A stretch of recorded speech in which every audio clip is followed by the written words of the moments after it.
இந்த மையத்தினுடைய பேர் என்னன்னா? இந்த மையத்தினுடைய பேர் திருகண்டேஸ்வரம். திருகண்டேஸ்வரம் அது நெல் கொள்முதல் நிலையம்.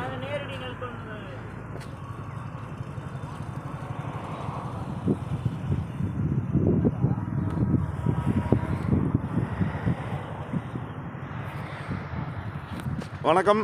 ரொம்ப நாள் ஆகிப்போச்சு. நான் உங்கள் நெல்லிக்குப்பம் தமிழ்மாறன்.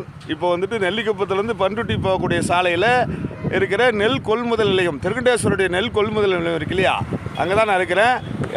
இந்த விஷயத்தை கூட மாவட்ட ஆட்சியர்கிட்ட நான் தகவல் கொடுத்து தான் வந்து அந்த ஆஃபீஸில் தான் இருக்கேன். இப்போ வந்துட்டு அந்த பிசி சார்ன்ற ஒரு நபர்கிட்ட பேசுகிறேன். அவரும் என்னுடைய நண்பராக தான் இருக்கார். 10,000 நெல் மூட்டைகள் இங்கே இருக்குது பாருங்கள். 10,000 நெல்மணிகள் கொண்ட நெல் மூட்டைகள் இங்கே இருக்குது பாருங்கள். அப்படியே நான் போகிறேன்.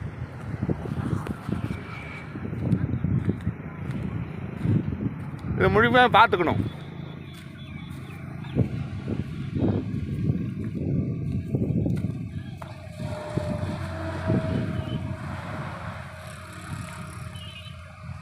ஏன்னா இன்றைக்கி தினமலர் 4/8 வந்துட்டு அந்த செய்தியை நான் பார்த்தேன்.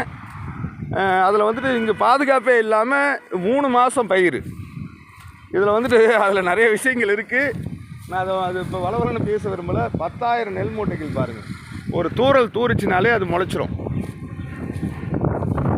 நெல்லிக்குப்பம் நகரத்தில் உள்ள திருகண்டேஸ்வரத்தில் அதை மையமாக கொண்ட ஒரு நெல் கொள்முதல் நிலையம் இது.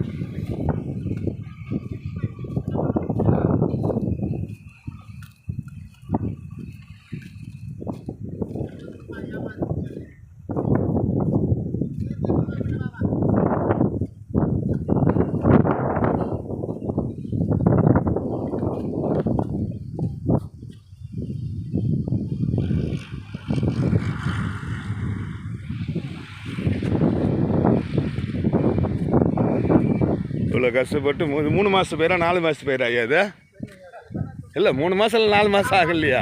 ஆனால் ஒரு தூரல் வந்தால் என்ன ஆகும் ஏது? ஒரு தூரல் வந்துட்டு ஒரு 10 நிமிஷம் மழை பெஞ்சுன்னா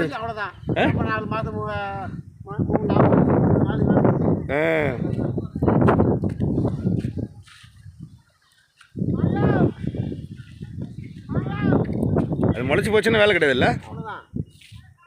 சிவா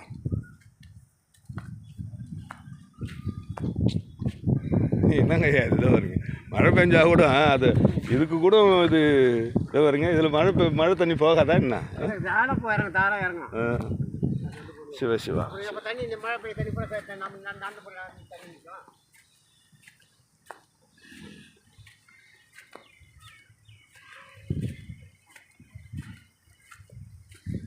ஒன்றும் நான் பர்மிஷனோட தான் வந்திருக்கேன். அவங்ககிட்ட கேட்டுட்டு இப்போ இதுவும் நெல் தானே? இதுவும் நெல் தான். இது மழை பெஞ்சா என்னண்ணா ஆகும்? ஒரு தூரில் வந்தால் முடிஞ்சு போச்சு இல்லை? கதை முடிஞ்சு போச்சு இல்லை? இப்போ இதிலோடு ஏற்ற போகிறீங்க. இப்போ அந்த வச்சுருக்கிறது அந்த மூட்டைகள் அதெல்லாம் வந்துட்டு தாரப்பாய் ஒரு நெல் கொள்முதல் நிலையில் ஒன்று இருக்கணுமா இல்லையா? 10,000 மூட்டையில் மழை பெஞ்சா என்ன ஆகும்? கிட்டத்தட்ட 7,000-8,000 மூட்டை வீணாக போகுமா இல்லையா? 3 மாதம் நம்ம சொல்ல சும்மா வசனம் பேசுகிறது கிடையாது. சேத்துல காலை வச்சாதானே சோத்துல நம்ம கை வைக்க முடியும்.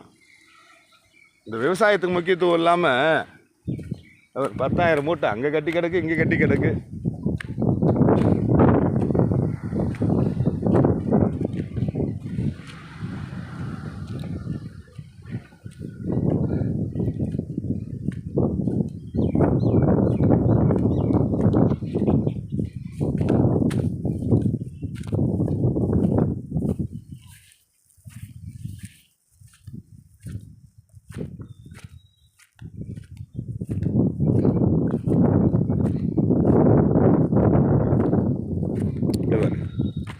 மழையே பெய்தாலும் இதில் வந்துட்டு மழை தண்ணி உள்ளே போகாதா?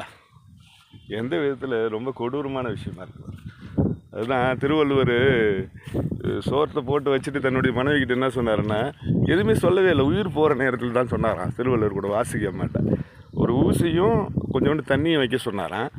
கடைசி வரைக்கும் வந்துட்டு ஏன்னா இந்த ஒரு நெல் வருதுன்னா எவ்வளோ அங்கே வீணாகும், எங்கெங்கே எல்லா இடத்துலையும் வீணாகிட்டு நம்ம தட்டில் ஒரு 10 பறிக்கை வருதுன்னா அந்த பறிக்கையில் ஒரு சோறு கூட சிந்தக்கூடாதுன்னு நினச்சி ஒரு திருவள்ளுவர். கடைசியாக உயிர் போகும்போது உனக்கு என்னம்மா கடைசி ஆசைன்னு சொல்லிட்டு திருவள்ளுவர் கேட்கும்போது கூட வாசுகி அம்மா கேட்கும்போது திருவள்ளுவர் சொன்னது, இல்லைம்மா அந்த ஒரு பறிக்கை நம்மளுக்கு வந்துட்டு ஒரு உண்டை நம்ம எடுத்து சாப்பிட்றதுக்கு உண்டான விஷயம் விவசாயம் பண்ணுறது தான். அதில் வந்துட்டு அது எதுக்குங்க ஊசியும் தண்ணி வைக்க சொன்னேன். ஒரு பறிக்கை சோறு சிந்திடக்கூடாதுன்னு நான் நினச்சேன். அப்படி சிந்திட்டா அந்த ஊசியால் அதை எடுத்து அந்த தண்ணியில் வச்சு நான் சாப்பிட்ணுன்னு நினச்சது. நீங்களே பார்த்துக்குங்க. சும்மா எல்லாரும் மாதிரி வந்துட்டு அந்த மாதிரி நபர் நான் கிடையாது. இது நான் செய்தியாக பார்த்தேன். இது கூட மாவட்ட ஆட்சியர்கிட்ட வந்துட்டு நான் தகவலும் சொல்லிட்டேன். நான் அங்கே தான் போகிறேன்னு சொல்லிட்டு. இது எந்த விதத்தில் சரி? இந்த நெல்மணிகளை யார் பாதுகாக்கிறது? இதில் வந்துட்டு நிறைய விஷயங்கள் வந்துட்டு தப்பாக கூட நடக்குது. வந்துட்டு பிசின்ற ஒரு சார்பான அவர் என்னுடைய நண்பராக இருக்கார். அவர்கிட்ட நான் ஒரு சில விஷயங்கள் பேசினேன். ஒன்றும் வந்து தவறாக எதுவும் பேசலை. என்னன்னும் போது, இல்லைங்க இப்படி சொல்லியிருக்காங்க அப்படி சொல்லியிருக்காங்க. இது ஒரு இடத்த மட்டுமே நான் வந்துட்டு இந்த இடத்துல வந்துட்டு நான் உங்கள்கிட்ட வந்துட்டு நேரடியாக லைவாக வரேன். இது இந்த இப்போ வந்திருக்கிறவங்க வந்துட்டு போது இந்த அரசாங்கம் ஆட்சி இதை வந்துட்டு சரியாக பண்ணணும். ஆதங்கமான விஷயம். ஏன்னா எல்லாத்தையுமே சரியாக கொண்டு போகணும்னு சொல்லிட்டு இப்போ இருக்கிற முதலமைச்சர் பண்ணுறது மாதிரி எனக்கு தோணுது. நானும் வந்துட்டு அதிமுகக்காரன். அதில் என் பிள்ளை எங்கள் தலைவர் தான் விஜய் தான் சொல்லிட்டு அவன் குறியாக இருக்கிறான்.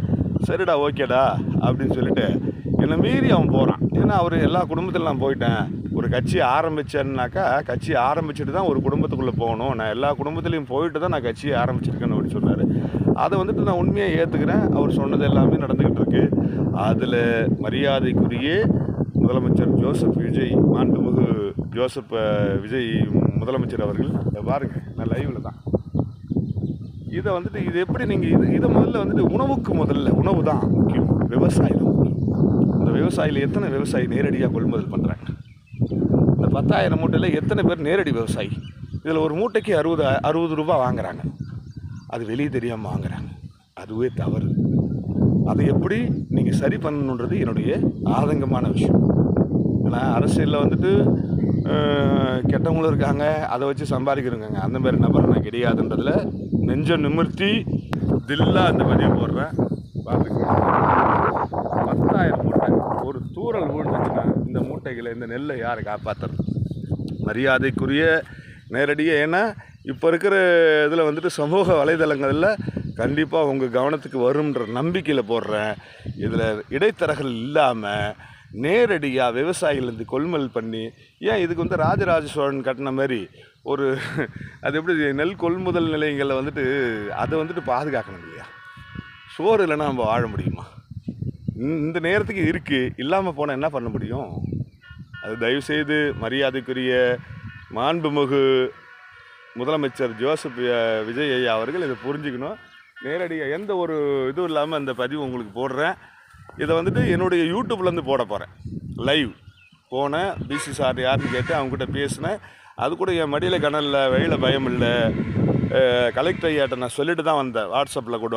ஏன்னா கலெக்டரை பொறுத்த வரைக்கும் அவர் எதுவாக இருந்தாலும் வந்து நம்ம வாட்ஸ்அப்பில் வந்துட்டு உண்மையான விஷயங்களை அனுப்பிச்சாக்கா அதை அப்படியே அக்செப்ட் பண்ணிக்கிறாங்க.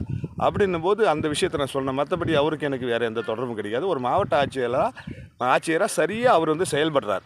முந்தானத்தை கூட ஒரு கரண்ட்டு கிடையாது, நான் போய் தங்கியிருக்கிற இடத்துல இந்த மாதிரி எல்லாம் அவதிப்படுறாங்கன்னா அதையும் ஒரு மனுவாக ஏற்றுக்கிட்டார். அதில் வந்துட்டு அவர் சரியாக செயல்படுறாரு. அதனால் அவர்கிட்ட உண்மையை சொல்லிட்டு வந்து இந்த விவசாயம் இருக்குது பாருங்கள். மறுபடியும் காட்டுறேன். 10,000 நெல் மூட்டை. இயற்கை நம்மளுக்கு தெரியாது ஐயா. இன்றைக்கி ஒரு தூரல் வந்து போச்சுன்னா முடிஞ்சு போச்சு கதை. 3 மாதம் 4 மாதம் உழைச்ச உழைப்பெல்லாம் வீணாக போயிடும். இதில் உள்ள கெட்ட விஷயங்கள் என்னன்றதையும் நீங்கள் புரிஞ்சுக்கங்க. இதுக்கு ஒரு சிபிஐ விசாரணை வைங்க. எல்லாத்துலேயும் எனக்கு பிடிச்சது என்னென்னா, இப்போ இருக்கிற முதலமைச்சர் நான் மாற்றுக் கட்சியாக இருந்தாலும் நான் ரெட்டையில் தான் என் உயிர் மூச்சு அதிமுக தான் சொல்லிட்டு இருந்தாலும் கூட எதுலேயுமே ஊழலே நடக்கக்கூடாதுன்னு சொல்லிட்டு நீங்கள் நினைக்கிற விஷயங்கள், அப்படி ஒரு அரசியல்வாதியாக நான் வாழ்ந்துக்கிட்டு இருக்கேன். 10 வருஷம் சுயேட்சை கவுன்சிலரு. இன்றைக்கி நான் ஒரு கட்சியை சார்ந்திருந்தாலும் கூட உங்களோட உண்மை எனக்கு பிடிக்குது. அந்த உண்மைனாக்கா விவசாயத்துக்கு முக்கியத்துவம் கொடுக்கின்றது என்னுடைய தாழ்மையான வேண்டுகோள். முடிக்கிறேன். இதை வந்துட்டு வீடியோவாக எடுத்துக்கிட்டு இருக்கனே தவிர இதை வந்துட்டு என்னுடைய யூடியூப் சேனல்லேருந்து நெல்லிக்குப்பம் மக்கள் சேவகன்ற யூடியூப் சேனல்லேருந்து அதை நான் இப்போ வெளிப்படுத்துகிறேன் எல்லாத்துக்கும். இதை பாருங்க, இதில் எந்த ஒளிவு மறைவும் கிடையாது. வளவல நான் பேசலை, பேச வேண்டிய சூழ்நிலை வருது. இந்த நெல்மணிகள் வந்துட்டு எப்படி வீணாகுது பாருங்க. சிவசிவா ஓனமாச்சிவாய். ஒரு மனசு வலிக்குது. என்னென்னா காலையிலேருந்து வேறு விஷயங்களை குளிக்கலை, இன்னும் வந்துட்டு ஒரு ஃப்ரெஷ்னஸ் இல்லை. அதை பற்றி எனக்கு கவலை கிடையாது. கேள்விப்பட்டேன் அந்த உண்மை விஷயத்தை முதலமைச்சர் நேரடி கவனத்துக்கு போகின்ற நம்பிக்கையில் இதை நான் ஃப்ளாஷ் பண்ணுறேன். மிக்க நன்றி, மகிழ்ச்சி. ஓ நம சிவாய. நெல்லிக்குப்பம் தமிழ் மாறன்.